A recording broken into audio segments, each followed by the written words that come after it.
Bismillahirrahmanirrahim. Assalamualaikum warahmatullahi wabarakatuh.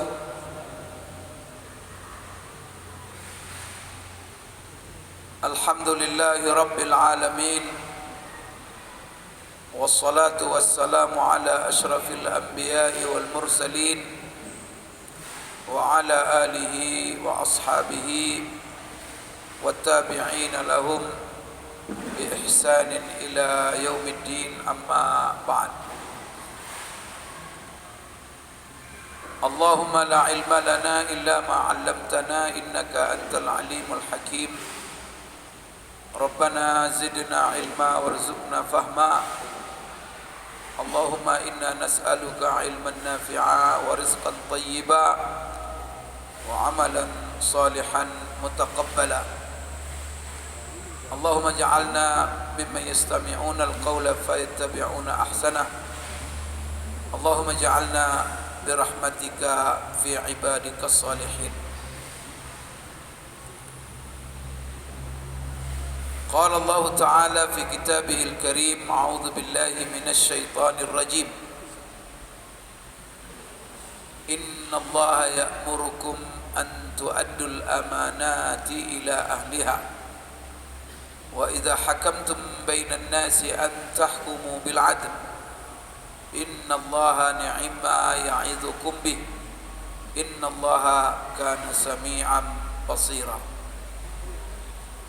Ya ayyuhalladzina amanu athi'u Allaha wa athi'ur rasula wa ulil amri minkum fa in tanaza'tum fi syai' farudduhu ila Allahi war rasul in kuntum tu'minuna billahi wal yawmil akhir dzalika khairun wa ahsanu ta'wila. Shadaqallahul azim. Bapak-bapak, ibu-ibu, kaum muslimin, kaum muslimat, jemaah salat maghrib, hafizakumullah wa ra'akum. Alhamdulillah, marilah kita senantiasa membasahi lidah kita, membasahi bibir kita, menggerakkan lidah kita, memuji Allah Subhanahu wa taala, menyanjung dan mengagungkannya sebagai ungkapan rasa syukur terhadap nikmatnya. Maka di dalam surat Al-Fatihah kita diajarkan oleh Allah untuk selalu mengucapkan Alhamdulillah.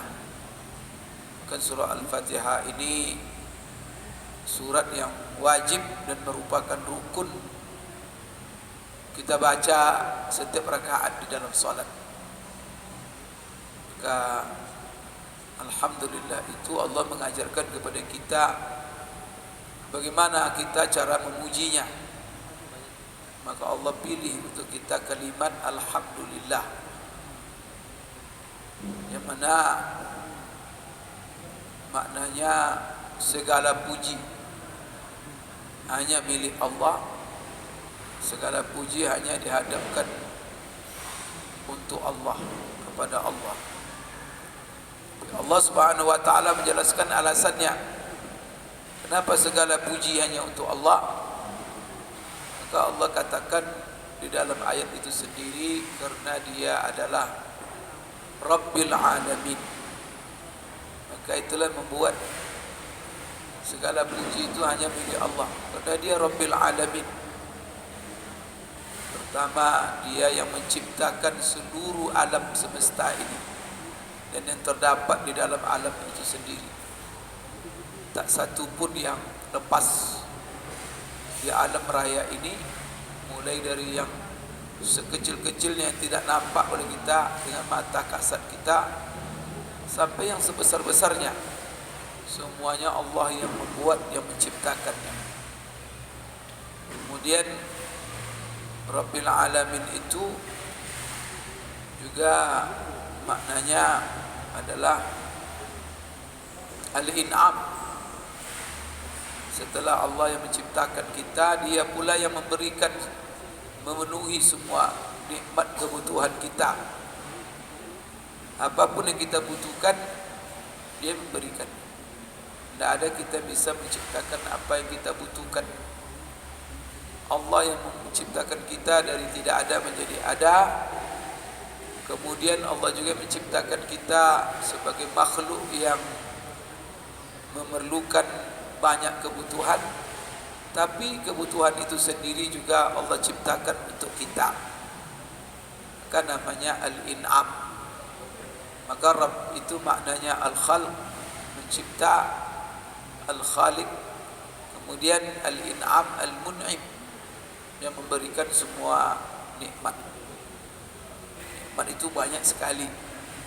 Kemudian juga yang lebih penting lagi adalah at-tadbir wa tarbiyah, yaitu Dia mengatur, Dia yang melihara, Dia yang menjaga. Maka Allah Subhanahu wa taala tidak membiarkan kita tersiksa dan menderita dalam hidup ini. Maka Allah jaga kita, sehingga kita, Bapak Ibu, mata yang Allah ciptakan tidak membuat kita gelisah, sehingga Allah ciptakan untuk kita mata dengan fungsi melihat, tapi sesuai dengan kadarnya, batasnya. Kalau dia melewati batas itu, maka manusia tersiksa dengan matanya. Tidak enak itu. Kalau bapak punya mata itu tembus pandang, itu bahaya itu. Maka kalau berpakaian manusia tidak nampak lagi, kalau tembok tidak nampak lagi. Kemudian yang kecil-kecil yang mengerikan hidup kita tak nampak. Kalau sempat kekuatan mata kita tembus pandang, tidak enak hidup. Dan kita pun kalau semua orang tembus pandang, tak perlu pakaian lagi.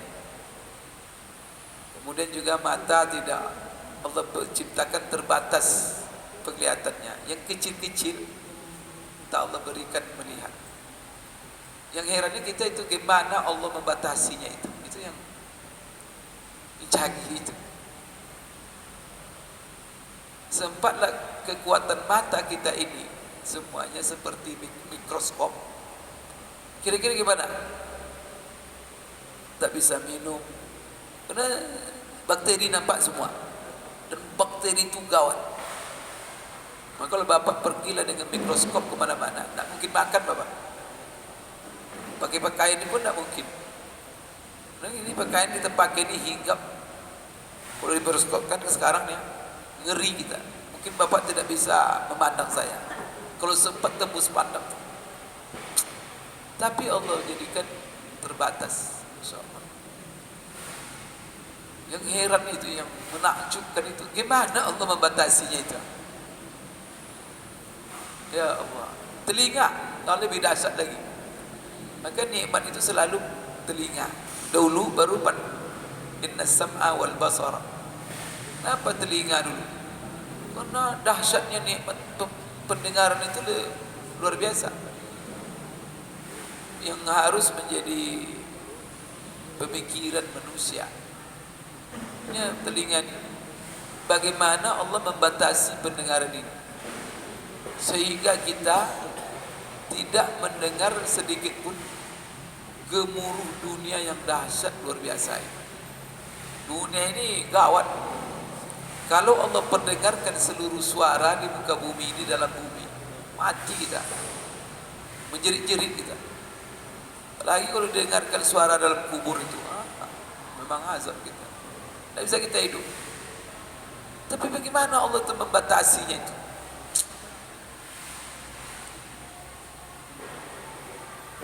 Jadi pendengaran itu membuat kita tenang. Kita pergi ke kamar, tertutup kamar itu dinding, itu tidak dengar lagi, supaya bisa tidur. Kalau dengar semuanya,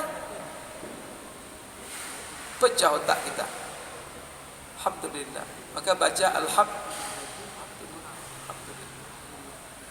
Belum lagi, Masya Allah, Allah menjaga untuk kita bumi, Allah menjaga untuk kita langit, Allah menjaga planet-planet. Ada hal-hal yang tidak bisa jatuh. Kalau dibiarkan jatuh oleh Allah, terbakar bumi. Dan bumi ini, planet-planet itu semuanya di alam raya ini Allah ciptakan tergantung semuanya, tapi tak pula pakai tiang. La ilaha illallah. Bumi ini juga mengapung.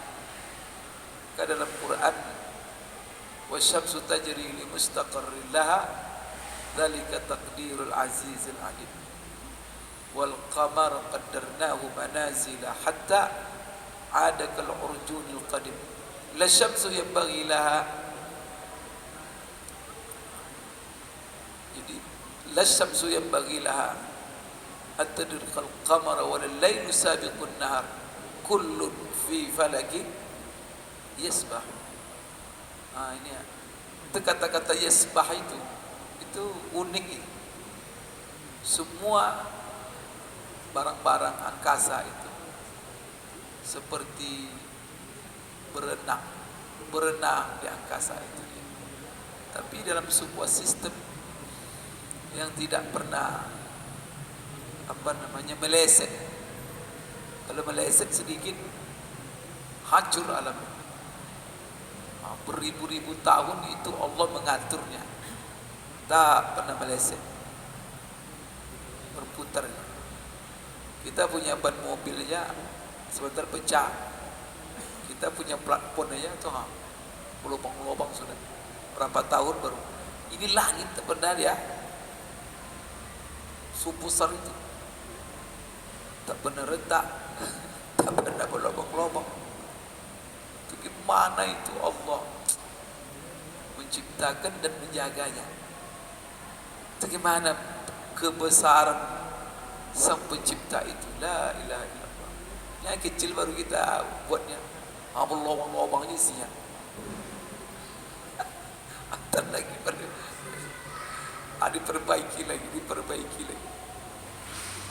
Allahu Akbar. Jadi Bapak Ibu sekalian, maka Allah katakan alhamdulillah, segala puji bagi Allah. Salah satu makna segala puji bagi Allah, selalulah memuji Allah. Karena kita akan takjub setiap waktu melihat apa saja. Lihat manusia takjub kita, lihat ini takjub kita. Makan sesuatu takjub kita. Maka dalam Quran itu banyak sekali mulai Allah menjelaskan bagaimana keunikan ciptaan langit dengan seluruh benda-benda langit. Setelah itu Allah pindah pula menjelaskan kepada kita bagaimana penciptaan bumi, kemudian semua yang ada di muka bumi, di dalam bumi, di pendataran bumi, dengan perairan, laut, sungai, gunung-gunung, tumbuh-tumbuhan, sampai Allah mengatakan kepada kita, tidak akan menjadi pelajaran oleh kalian bersama, menjadi ayat bagaimana tanah yang sama disiram dengan air yang sama, tetapi ditanam di atas tanah yang sama, disiram dengan air yang sama, tetapi tumbuh pohon yang berbeda semuanya. Berbeda kadang-kadang karakter pohon itu sendiri, kayunya berbeda, daunnya, yang lebih unik lagi berbeda-beda buahnya, bukan hanya dalam bentuk, sampai dalam rasa. Padahal ya tanahnya sama, airnya disiram sama, dipupuk sama, tapi keluar buah-buahan yang berbeda-beda, dan berbeda-beda bentuknya, berbeda-beda rasanya. Itu semua itu Masya Allah, itu harus menjadi pelajaran. Jadi Allah yang Maha Kuasa. Jadi kalau kita pikirkan kemahakuasaan Allah itu memang luar biasa, menggigil kita dengan kekuasaan itu. Tapi Allah Subhanahu wa taala menjelaskan sekalipun dia Rabbil Alamin, tapi dia punya sifat Ar-Rahman Ar-Rahim. Dia Maha Pengasih, dia Maha Penyayang. Dia punya sifat penyayang sekali kepada makhluknya, pengasih kepada makhluknya. Padahal Allah memberikan nikmat itu kepada manusia, sebenarnya ada tujuan maksud Allah, supaya nikmat-nikmat yang diberi gratis itu digunakan untuk beribadah kepadanya. Kalau lisan yang diciptakan, supaya lisan itu selalu memuji-mujinya. Kalau mata yang diciptakan, supaya mata itu melihat tanda-tanda kebesarannya. Telinga diciptakan supaya mendengar ayat-ayatnya. Tapi manusia malah mata tak pernah melihat ayat-ayat Allah, pendengaran tak pernah digunakan untuk mendengar ayat-ayat Allah, lisannya tak pernah membaca ayat-ayat Allah. La ilaha illallah. Tapi toh Allah juga kasih dia rezeki. Maka Allah Maha bijaksana dalam ciptaannya. Karena Allah tidak zalim, karena yang menciptakan dia. Jadi gimana pun perilaku manusia itu tetap diberinya nikmat di dunia ini. Itu adalah karena penyayangnya Allah. Maka kata ulama, Ar-Rahman itu untuk seluruh makhluknya, sedangkan Ar-Rahim, kasih sayang yang Allah limpahkan khusus kepada orang-orang yang beriman kepadanya, yang Allah khususkan, istimewakan baik di dunia ataupun akhirat.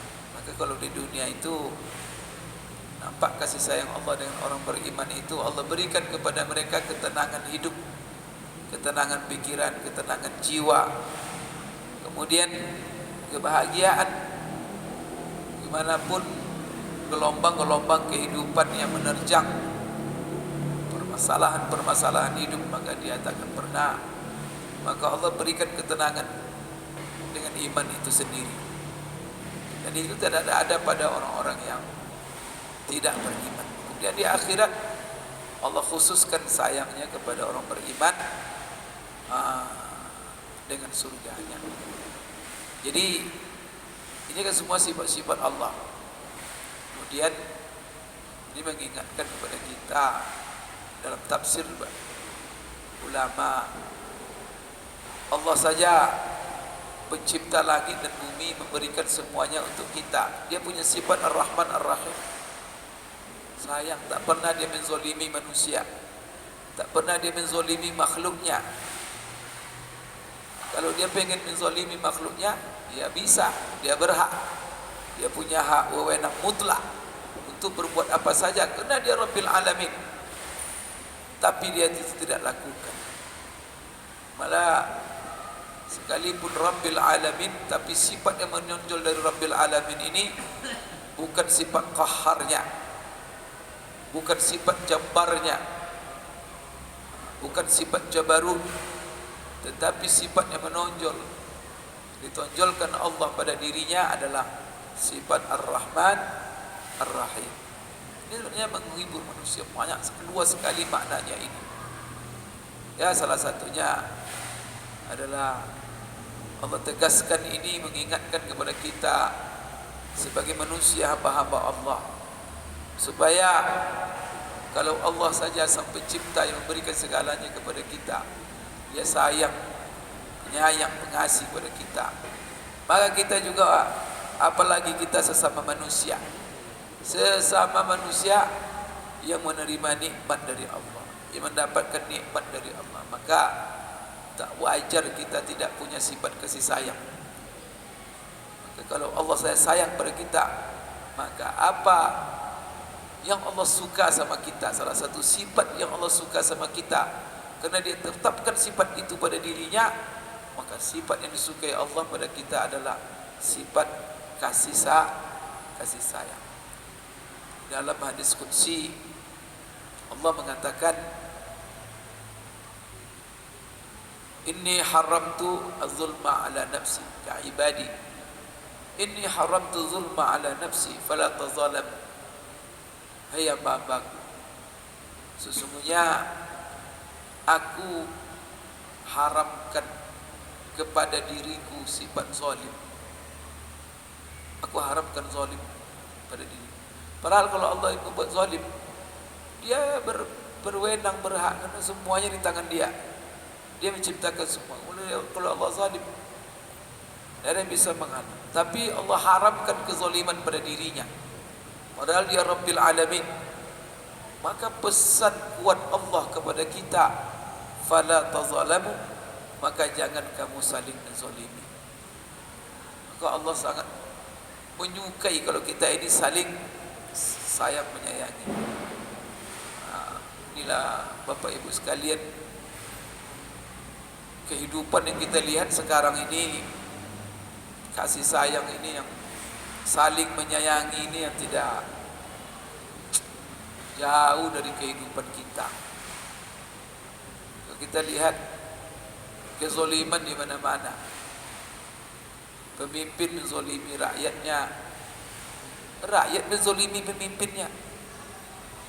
Dan sebelum itu rakyat berbuat zalim antara mereka sesama.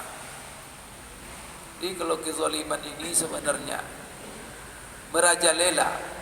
Kalau sudah rakyat antara sesama mereka, kita sesama manusia saling menzalimi, maka Allah akan tundukkan pula. Allah balas. Apa balasannya? Allah tunjuk untuk kita orang-orang yang menzalimi kita. Kalau kita saling menzalimi, maka muncul pemimpin-pemimpin yang zalim. Karena jadi yang disalahkan. Nah, apa yang terjadi pada masyarakat itulah cerminan pemimpin. Jadi pemimpin itu cerminan masyarakat. Kalau pemimpinnya begini, berarti masyarakatnya seperti itu. Maka kalau kita ingin berubah pendapat, pemimpin yang penyayang, pemimpin yang adil, pemimpin yang selalu memperhatikan rakyatnya, maka jaga dulu kita sesama kita. Karena dalam hadis-hadis Rasulullah sallallahu alaihi wasallam banyak seperti ini, irham man fil ardi yarhamka man fis sama. Sayangi oleh kamu semua orang yang ada di muka bumi ini, maka akan datang turun kasih sayang dari langit. Kemudian syarat Allah sayang sama kita, ar-rahimuna yarhamuhumur rahman. Orang-orang penyayang itu akan disayang oleh yang maha penyayang. Apa yang ingin saya jelaskan di sini? Bagaimana kezaliman antara sesama kita pada hari-hari ini. Ini kalau kita lihat setiap datang pemilu, itu nampak kezaliman rakyat. Yang nampak itu kezaliman rakyat. Rakyat menzalimi para caleg. Caleg minta suara, minta duit. Kadang ditipu pula caleg itu. Nanti di caleg ini minta 100. Datang caleg kedua minta 200. Minta caleg ketiga minta 300. Kalau semua caleg diambilnya duit, astagfirullah. Setelah itu ada pilih satu. Kadang tak boleh ikut milih dia, duit ambilnya. Kalau ini merupakan gejala umum, yang baik itu pasti ada. Tapi kalau yang baik sudah sedikit, kemudian yang zalim ini terlalu banyak, la ilaha illallah. Yang baik-baik sedikit ini tidak pula menegur, tidak pula memberi pelajaran, tidak pula membasmi kemungkaran ini. Padahal Allah katakan, Rasulullah mengatakan, unsur akhaka zaliman atau mazluman. Bantu tolong saudara yang zalim dan yang terzalim. Saya kenapa caleg-caleg itu terzalimi?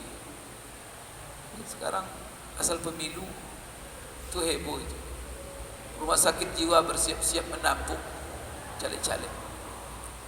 Kok bisa rumah sakit jiwa? Ngapain caleg itu? Rupanya apa? Nah, duitnya habis dikuras oleh rakyat, ditipu sampai berutang-utang, jual rumah, jual asetnya. Setelah itu tak jadi. Gimana orang tak gila? Jadi dosa siapa itu? Siapa yang dosa? Yang ngambil duit itu. Zalim luar biasa. Maka saya katakan, rakyat yang seperti ini rakyat penyamun namanya. Ambil, karena pertama sekali mengambil duit dari caleg-caleg itu. Yang pertama kan secara undang-undang kan haram hukumnya. Yang kedua, itu zalimi orang itu. Caleg-caleg itu ngasih duit kira-kira sukarela atau terpaksa? Hah? Kalau nak caleg dia bagi-bagi duit itu. Terpaksa. Keterpaksaan orang dimanfaatkan untuk cari rezeki. Astagfirullah. Itu memang makhluk bejat betul itu. Orang terpaksa. Atau dimanfaatkan. Caleg datang, yuk tipu-tipu. Astagfirullah. Kalau sudah begini hancur-hancuran kita. Memang hancur-hancuran hidup kita. Tidak ada kasih sayang lagi. Bagaimana kita mengharapkan sayang Allah kalau antara sesama kita tidak ada lagi kasih sayang? Itu juga persaingan antara caleg-caleg, saling sikut menyikut. Ada juga yang terlibat kadang-kadang dalam mengurus pemilu, berlaku curang, suara-suara orang dihilangkan, kemudian disogok-sogok apa. Ini memang gawat sekali. Sebenarnya kalau kita orang beriman betul-betul mengamalkan Islam, saya melihat aturan-aturan pemilu ini kalau betul-betul dilaksanakan dengan benar. Nah, aturan ini kan dibuat oleh eksekutif bersama dengan legislatif. Legislatif ini mewakili rakyat. Artinya apa? Terjadi kesepakatan antara pelaksana pemilu dengan rakyat yang mewakili rakyat untuk membuat aturan. Kalau kita baca aturannya, Masya Allah, luar biasa, baik sekali. Artinya kalau aturan itu berjalan dan dikawal benar, semua memerankan, menjalankan tugas dan wewenangnya, saya pastikan muncul pemimpin-pemimpin yang benar, yang baik.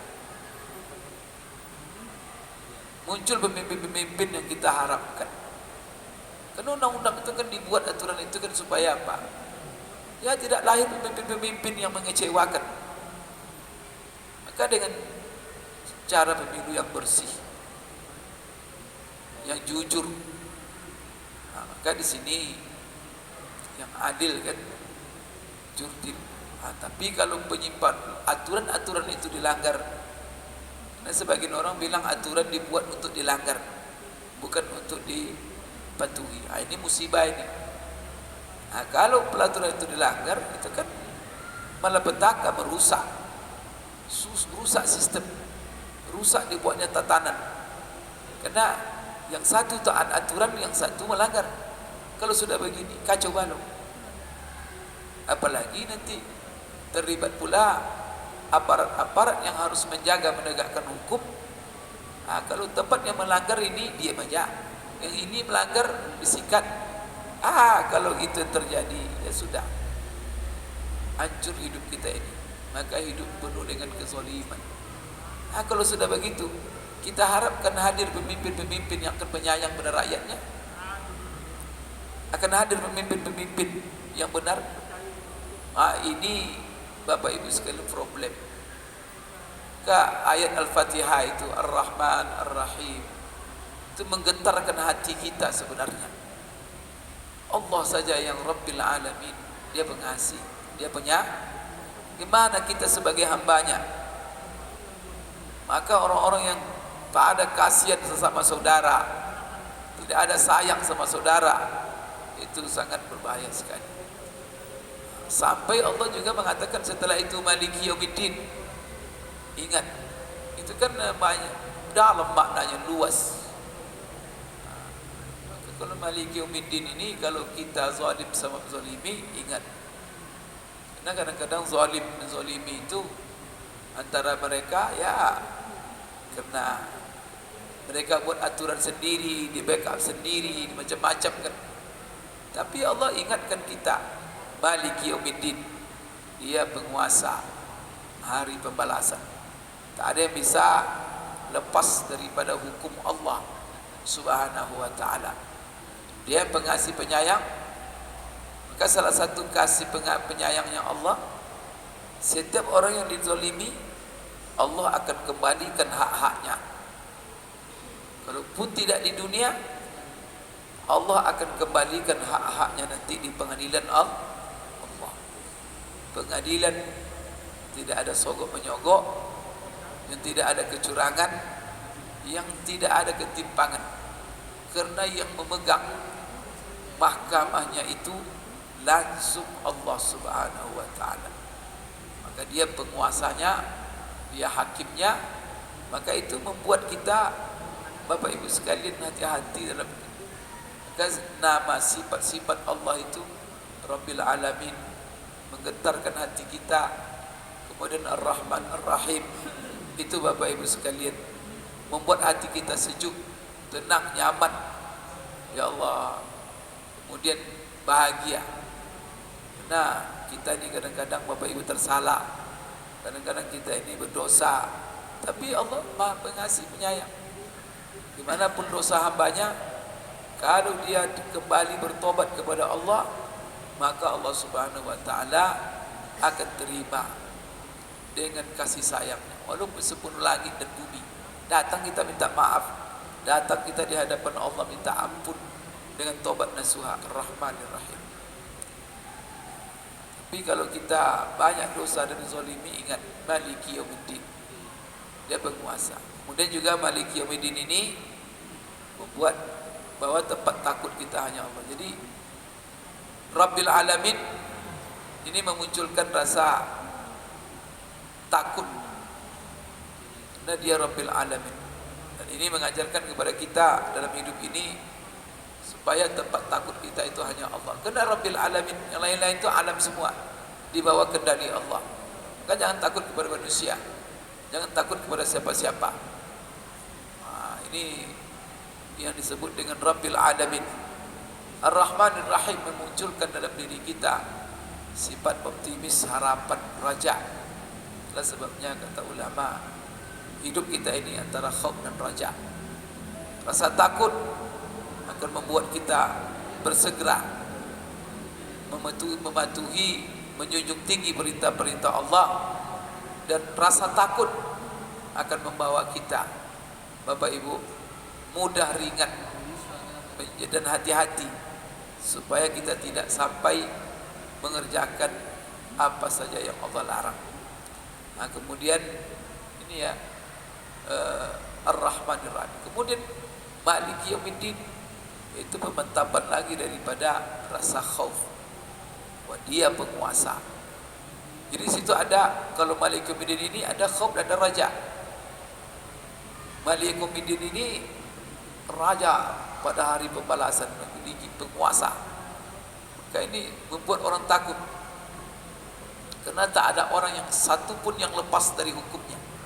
Maka hati-hati orang berbuat, karena tak ada sesuatu pun kecuali akan dibalas, kecuali akan Allah perlihatkan, faman ya'mal misqala dzarratin khairan yarah wa man ya'mal misqala dzarratin syarran yarah.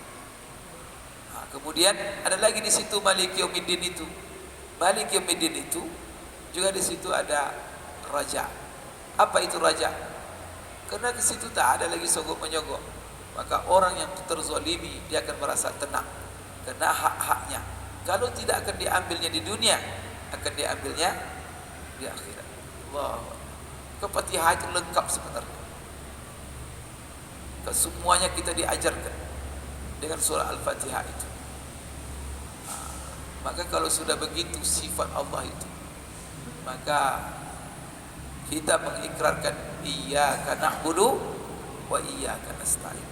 Orang yang seperti ini sifatnya, inilah yang kita hanya berhak menyembahnya, yang mustahak untuk disembah, yang wajib kepadanya kita hanya menyembah, karena dia pencipta, dia yang penyayang, dia yang raja dari diraja.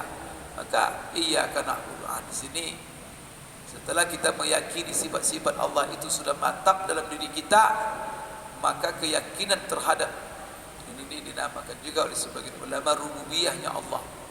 Kemantapan keyakinan dengan rububiyahnya Allah harus berimplementasi kepada ubudiyah.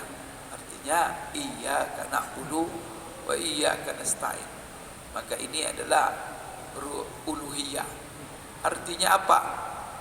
Dengan sifat rububiyah yang kita yakini ini, maka jangan terbalik.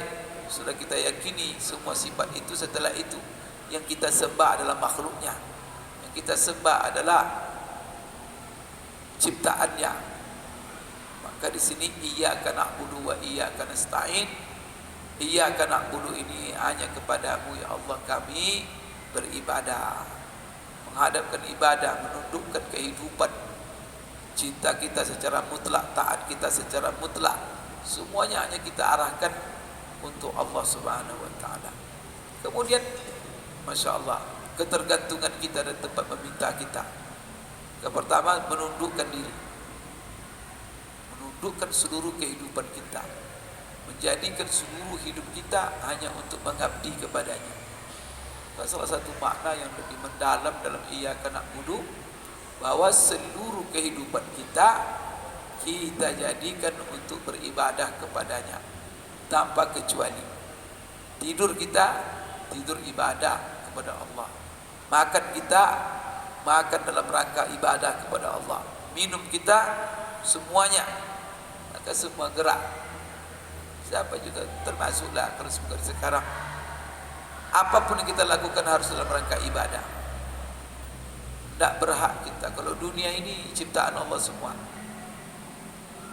kita dilarang oleh Allah untuk menjadikan dunia sebagai apalagi sebagai Tuhan, hawa nafsu, harta dan lain-lain.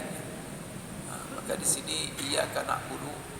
Setelah itu iyyaka nasta'in, tumpuan hidup, tunduk kita kepadanya dan tumpuan hidup kita semuanya hanya kepada Allah. Maka minta pertolongan. Kita ini banyak hajat dalam hidup ini, kita banyak masalah dalam hidup ini. Kepada siapa kita minta tolong untuk menyelesaikannya, baik itu kehidupan masing-masing atau kehidupan kita sebagai umat. Kayak sekarang sebagaimana dihadapi oleh saudara-saudara kita di Palestina, maka pertama sekali apa yang harus kita lakukan? Ya sudah, mohon doa kepada Allah Subhanahu wa taala, minta tolong. Nah, kepadanya orang yang beriman, orang yang beriman kepada Allah, iman kepada rububiyahnya Allah, iman kepada uluhiyahnya Allah, dan kepada Allah lah dia minta pertolongan. Nah, kemudian Bapak Ibu sekalian, terakhir bahwa di sini apa pertolongan doa yang paling penting yang kita panjatkan kepada Allah setiap rakaat salat, yaitu supaya Allah membimbing kita, berikan hidayah kepada kita, mengarahkan hidup kita selalu teguh di atas siratal mustaqim. Inilah yang terpenting hidup ini. Maka hidup ini yang terpenting bukan jabatan, yang terpenting bukan harta dan uang, yang terpenting bukan dari dunia ini terpenting. Maka yang paling penting silakan mengambil dunia, pangkat, jabatan apa saja, silakan kita punya hajat, tapi ingat, pastikan bahwa kita di atas siratal mustaqim. Jangan menyimpang daripada siratal mustaqim. Inilah kalau seandainya dipahami oleh orang-orang beriman, maka orang-orang beriman selalu hidupnya berusaha di atas siratal mustaqim. Yang mana siratal mustaqim itu siratal ladzina an'amta alaihim, jalannya para nabi, jalannya pada siddiqin. Siddiqin ini orang-orang benar, orang-orang jujur, kemudian orang-orang yang membenarkan, yang sangat membenarkan apa yang Allah turunkan, apa yang Allah sampaikan, siddiqin. Nah, ini mengingatkan kita supaya dalam hidup ini Jangan terjerumus kita pada jalan selain orang-orang yang diberi nikmat. Nah, ada jalan orang yang dimurkai oleh Allah. Maka jangan sekali-kali kita, kalau siddiqin apa lawannya? Kazzabin. Dan kita sampai membela orang-orang pembohong, orang-orang yang berdusta, kerjanya berdusta saja. Kemudian benci kepada yang benar, benci kepada yang hak. Maka siddiqin ini, maka Allah katakan, ya ayyuhalladzina amanu taqullaha wa kunu ma'as shadiqin. Hai orang-orang beriman, bertakwa kamu kepada Allah, pastikan kamu selalu berada bersama orang-orang yang benar. Begini nih ha. Mau partai politik, mau apa, cari yang paling benar. Pilih pemimpin, cari yang benar. Kita membela karena orang semua cari pendukung ini. Maka orang beriman apa menjadi dasar? As-shadiqin. Maka as-shadiqin. Jadi pertama didasarkan kepada iman. Orang beriman itu bertakwa. Orang beriman bertakwa, maka dia selalu membela dan berada pada pihak kebenaran, bersama orang-orang benar, dukung orang-orang benar, kemudian berkorban untuk orang-orang yang benar. Jadi kalau seandainya orang tak beres, atau kita habiskan tenaga kita, la ilaha illallah, termasuk nanti khawatir kita masuk dalam ancaman ayat hal ataka hadisul ghasyiyah wujuhun yawma idzin khashi'ah 'amilatun nasibah tasla naran hamiyah. Hidup capek, hidup lelah, habis korban waktu, korban tenaga, pikiran, tapi ujungnya masuk neraka. Kenapa? Karena lelah untuk membela kebatilan, habis tenaganya untuk membela orang-orang tak benar. La ilaha illallah. Maka orang sini musibah di dunia. Di dunia dia kelelahan fisik, otak, hati. Di akhirat tasla naran hamiyah. Maka silakan kita capek, silakan berkorban, lelah tiap hari, tapi ingat, lelah di jalan Allah, lelah membela orang-orang yang benar. Maka balasannya wujuhun yawma idzin na'imah li sa'iha radiyah. Walaupun dia capek, walaupun dia teruk, walaupun dia banyak berkorban waktu, pikiran, tapi nanti di akhirat dia akan melihat seluruh hasil usahanya itu radiyah. Dia akan ridho melihat hasil semuanya. Apa? Fi jannatin 'aliyah la tasma'u fiha laghiyah fiha 'ainun jariyah. Itu seterusnya. Itu dapat saya sampaikan, ini mengingatkan kepada makna daripada surah Al-Fatihah yang merupakan sebenarnya tafsir kajian kita malam ini. Mudah-mudahan ini bermanfaat Bapak Ibu sekalian. Qul qouli hadza wa astaghfirullah li wa lakum. Subhanakallahumma rabbana wa bihamdik asyhadu an la ilaha illa anta astaghfiruka wa atubu ilaik. Assalamualaikum warahmatullahi wabarakatuh.